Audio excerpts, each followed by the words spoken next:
Wow, I can see why people were raving over this movie. This was one of the most suspenseful experiences I've ever had in my life.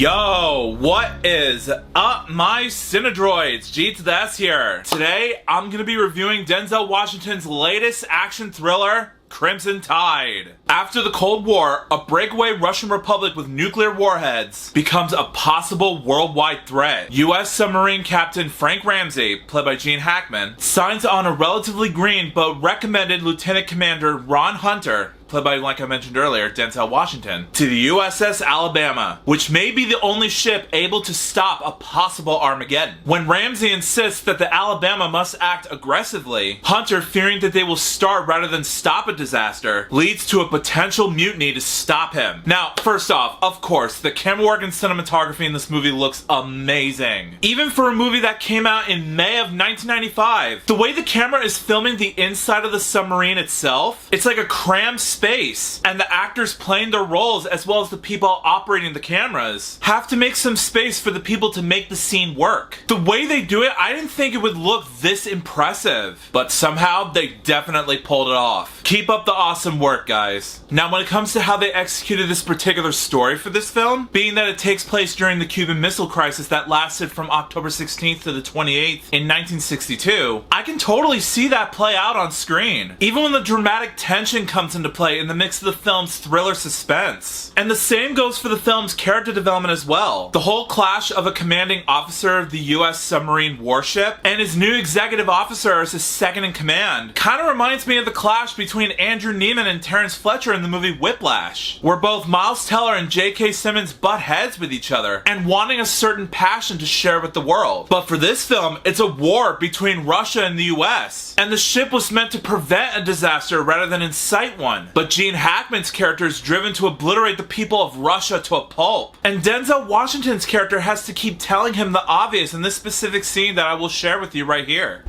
Captain, I cannot concur. Repeat my command. Sir, we don't know what this message means. Our target package could have changed. You repeat this order or I'll find somebody who will. No, you won't, sir.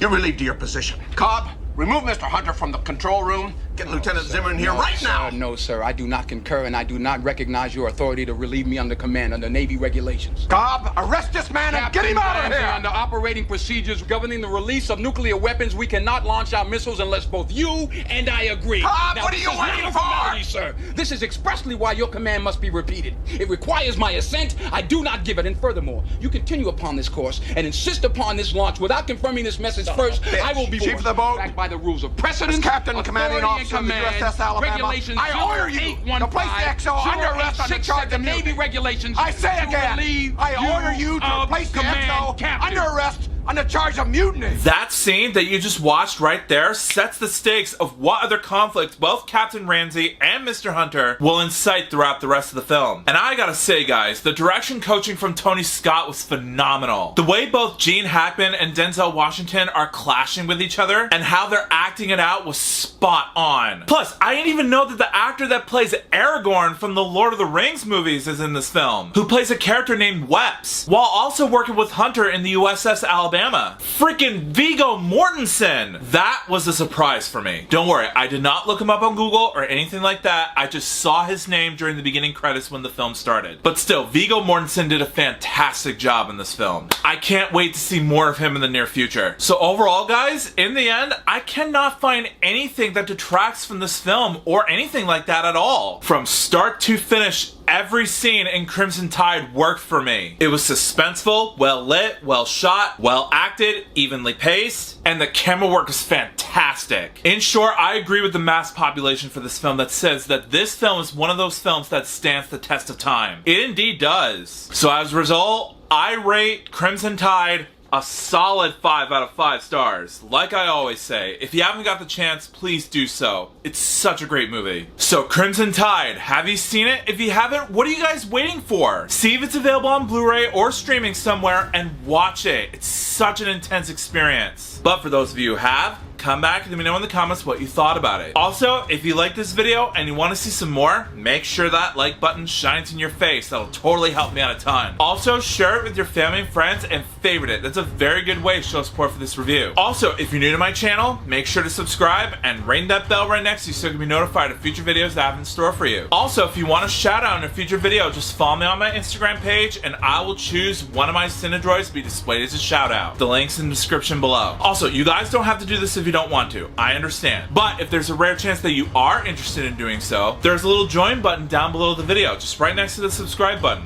Or if you're watching it on an Apple device, be it iPhone, iPad, or whatever, there's a link in the description so that way you can access through that if you're on an Apple device. But either way, if you click on the link or the little join button down below the video, not only will you join my YouTube membership program, but you'll also have access to custom-made loyalty badges, custom-made emojis that I created for myself, and a special shout-out from yours truly. So if you guys want to be mentioned in a video, just click on the little join button or the link in the description below and become a member. It doesn't cost you much. It only costs about $2.99 a month to join. So make sure you click on the link or the little join button and become an OG Cinedroid in no time. Also, I set up a Patreon page for you guys to check out as well. There will also be a link in the description so that way you can visit my page and gain access to up to 4 membership tiers. On my page, I post reviews a week early before you get to see them posted on this channel. I'm also planning to do nerdy pop culture fan polls, book audio reviews, and full-length movie/TV show episode reactions on my page as well, uncut. So if that's your cup of tea, if you guys are interested,